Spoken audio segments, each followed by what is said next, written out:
नमस्कार and I welcome you all to study IQ. मैं हूं Prashant Dhawan. Now Elon Musk आज के समय बहुत ज्यादा न्यूज में है, both in US and India. Elon Musk की करी गई एक ट्वीट जनवरी महीने की अचानक से न्यूज में आ गई है, क्योंकि यूएस गवर्नमेंट ने ऑफिशियली कहा है कि हम इलॉन मस्क के रिमार्क का सपोर्ट करते हैं और बिल्कुल इंडिया को यूएन सिक्योरिटी काउंसिल में एक परमानेंट सीट मिलनी चाहिए। और आप देखोगे इंडिया में इस टॉपिक पर बहुत सारे आर्टिकल्स पब्लिश हो रहे हैं, क्योंकि इलॉन मस्क ने बहुत ज्यादा स्ट्रॉन्ग लैंग्वेज में यह कहा था कि बिल्कुल इंडिया को यूएन सिक्योरिटी काउंसिल का परमानेंट मेंबर होना चाहिए। ना सबसे पहले तो इलॉन मस्क की जो ट्वीट है ये मैं आपको दिखाता हूं, उसके बाद हम बात करेंगे कि किस तरीके से यूएन सिक्योरिटी काउंसिल का विस्तार हो सकता है, इंडिया ने रिसेंटली क्या प्रपोजल सामने रखा है।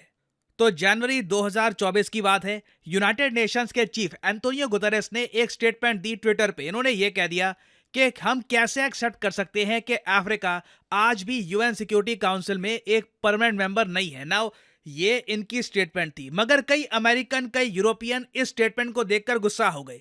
कई लोगों ने यह तर्क दिया कि बार बार एंटोनियो गुतेरेस सिर्फ अफ्रीका की ही बात क्यों करते हैं, इंडिया का क्या, बाकी देशों का क्या।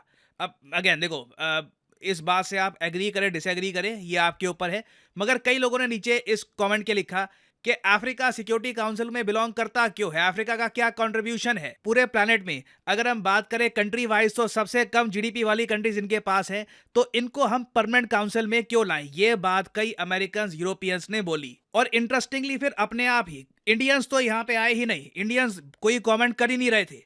अपने आप इंडिया का इशू कई यूरोपियंस और अमेरिकन्स ने उठाया और यह कहा कि एंटोनियो गुतेरेस साहब आप ये बताइए कि इंडिया का क्या, हमें यूनाइटेड नेशंस को कंप्लीटली खत्म करने की आवश्यकता है और नई लीडरशिप के साथ एक नया संगठन हमको चाहिए। और इसी बात पर इलॉन मस्क ने रिप्लाई दिया और ये कहा कि एक टाइम पे आकर बिल्कुल यूएन बॉडीज का रिवीजन चाहिए। प्रॉब्लम यही है कि जिन लोगों के पास बहुत ज़्यादा पावर है वो अपनी पावर छोड़ना नहीं चाहते। और आगे इनकी ये स्टेटमेंट थी जो इंडिया में काफ़ी पॉपुलर हुई थी कि इंडिया के पास परमानेंट सीट नहीं है यूएन सिक्योरिटी काउंसिल में, despite being the most populous country in the world is absurd. Absurd मतलब कि कोई चीज जो सेंस नहीं बनाती, इट इज स्टूपिड। तो इंडिया का यूएन सिक्योरिटी काउंसिल में ना होना यह बिल्कुल एब्सर्ड है। और आगे इन्होंने वैसे अफ्रीका के भी इंक्लूजन की बात करी। नाउ ये जो ट्वीट है ना, ये अचानक से इंडिया में वायरल हो चुकी है। इवन यूएस गवर्नमेंट से भी इस ट्वीट के बारे में सवाल इसलिए पूछे जा रहे हैं क्योंकि इसी महीने इलॉन मस्क इंडिया में आएंगे और इनकी जो विजिट है ये हिस्टोरिक होने वाली है।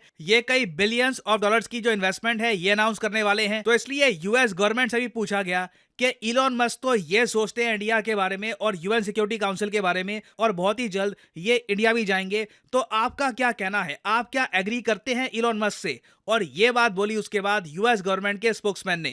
Mr. Elon Musk said that there is no meaning of having UN without India's permanent seat on the United Nations Security Council. So the president has spoken about this before in his remarks to the UN General Assembly. The Secretary has alluded to this as well.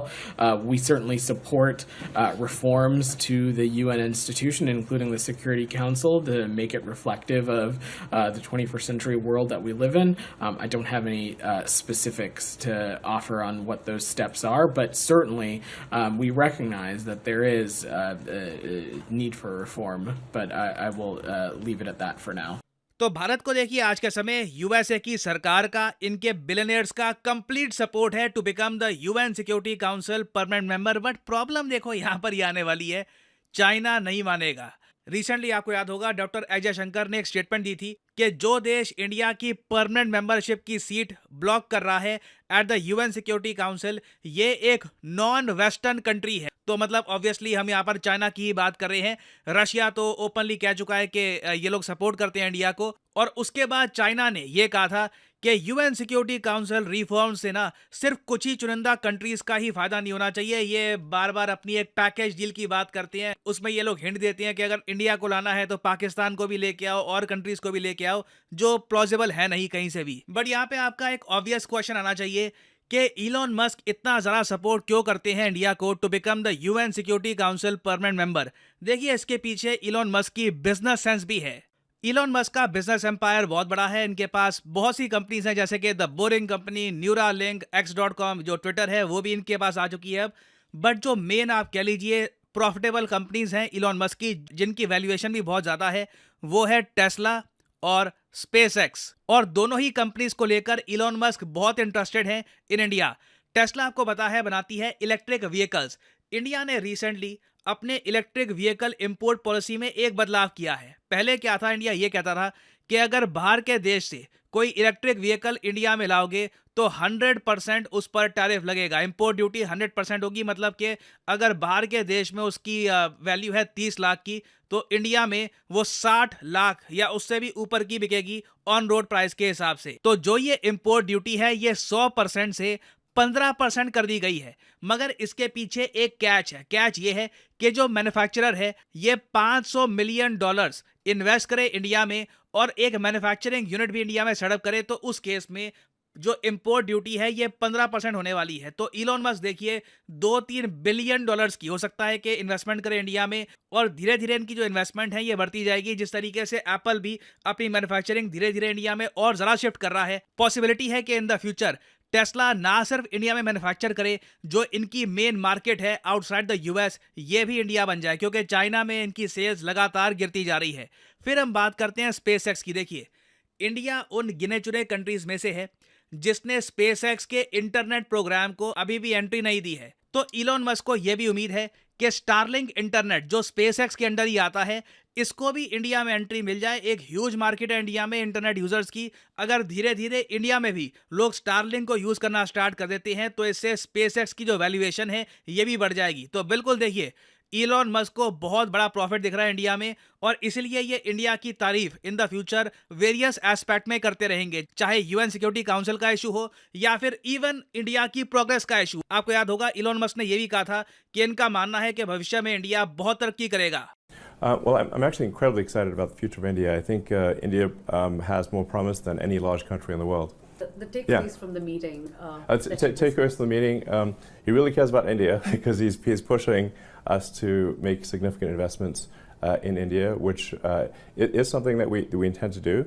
तो बिल्कुल देखिए Elon Musk भी India में आने वाले हैं, इनकी investment भी इंडिया में आने वाली है, और फ्यूचर में ये इंडिया के रिगार्डिंग और भी ज़्यादा पॉजिटिव स्टेटमेंट्स भी देने वाले हैं। सो काफ़ी न्यूज़ में रहेगा ये टॉपिक। कुछ फर्दर डेवलपमेंट्स होती है तो मैं आपके लिए बाद में अपडेटेड वीडियो ले आऊँगा। ना फाइनली आपसे एक क्वेश्चन पूछूंगा।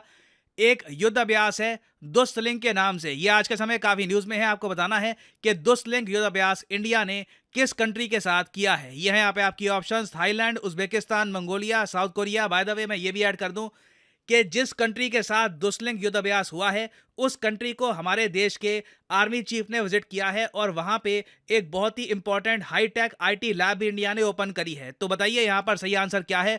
जो लोग सही आंसर देंगे उनकी कमेंट को मैं हार्ट दे दूंगा ताकि बाकी लोग समझ पाए कि सही उत्तर क्या है। और फाइनली यहाँ पर मैं ये भी ऐड कर दूं कि स्टडी आईक्यू के यूपीएससी कोर्स में एक स्पेशल ऑफर चल रहा है, जिसमें अगर आप ये कोर्स परचेज करते हैं तो आपको स्टडी आईक्यू की तरफ से फिजिकल बुक्स भी डिलीवर की जाएंगी एट योर एड्रेस। तो यहाँ पे आपको क्या करना है, वीडियो के कमेंट सेक्शन में जाओ, यहाँ पे पिन कमेंट में आपको ये लिंक मिलेगा, इस लिंक पर करो यहाँ पर क्लिक, और आपके सामने फिर खुल जाएगा ये पेज। नाउ यहाँ पे आप परचेज कर सकते हैं स्टडी आईक्यू का फ्लैगशिप यूपीएससी कोर्स। इस कोर्स के अंडर प्रीलिम्स से लेकर इंटरव्यू तक आपकी हेल्प करेगा स्टडी आईक्यू। आपका प्रीलिम्स क्लियर हो जाता है तो मेंस के लिए आपको दिल्ली में इनवाइट किया जाएगा बाय स्टडी आईक्यू। आप दिल्ली में रहोगे, आपका खर्चा स्टडी आईक्यू उठाएगा, आपको 1-to-1 मेंटरशिप दी जाएगी, everything will be taken care of. और अब तो देखिए बुक्स आपको दी जाती हैं बाय स्टडी आईक्यू, जिनकी अपने आप में कॉस्ट 6,000 रुपीज़ है। और जो यहाँ पर प्राइस लिखा है ना इस कोर्स का, ये कभी भी पे मत कर देना। सिंपली यहाँ पर कोड यूज करिए PD10 और आपको मिलेगा एक मैसिव 7,500 रुपीज़ का discount, the maximum discount you can get. और 30,000 रुपीज़ में आपको 30 महीने का ये कोर्स मिलता है। बेसिकली आप हर महीने का 1,000 रुपये पे कर रहे होंगे for your UPSC preparation. So use the code PD10 and save money. इसी नोट के साथ यह है वीडियो का अंत। Thank you for listening and as I always say, may the gods watch over you.